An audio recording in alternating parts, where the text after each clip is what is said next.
A special mention this year, showing solo alpinism at a very high level with the minimum of means as the watchword. For 20 years, this Catalan has been accumulating considerable achievements on the great faces across the globe, in Alaska, Canada, Chile, India, Mali, Pakistan, Peru.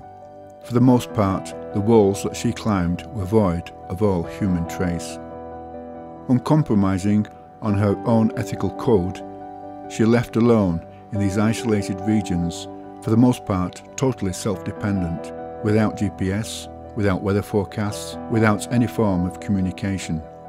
She wished fully 100% to be undisturbed by the world outside.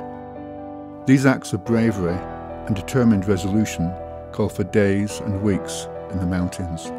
For the route Naufragi on the Valdang Peak in India, she spent 25 days alone on the face. It rained every day. This was, after all, the monsoon season. It was probably a bad idea, she says.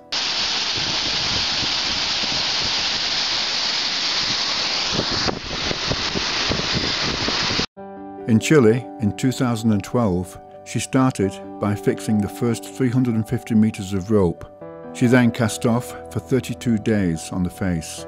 That is to say, a total of almost 2 months alone in this little known and wild area. Her longest epic was in Alaska, with an extremely long approach, taking her 36 days of portering. 11 return trips for the ascent and 9 return trips for the descent, with a cumulative total of 540 kilometers. The 17 days on the wall seemed short in comparison. Her climbs were carried out in capsule style, never returning to the foot of the face. She obviously preferred minimal gear. If she was forced to drill bolts, it was done by hand, and sparingly at that. Time and space for Silvia is different than for other climbers. This is one of her assets.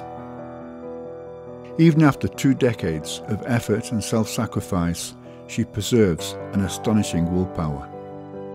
Last year, she climbed for a month, 1,180 meters, Sinconia Magica on the El Chileno Grande in Chile. For a warm-up, a dozen days were spent carrying 150 kilograms of gear.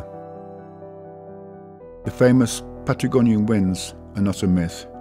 She couldn't leave her tent for 10 days, not knowing if or when there would be a let-up. She still refused a weather forecast. To top it all, an even stronger gust of wind managed to overturn her portaledge with her in it. Silvia is definitely a special climber.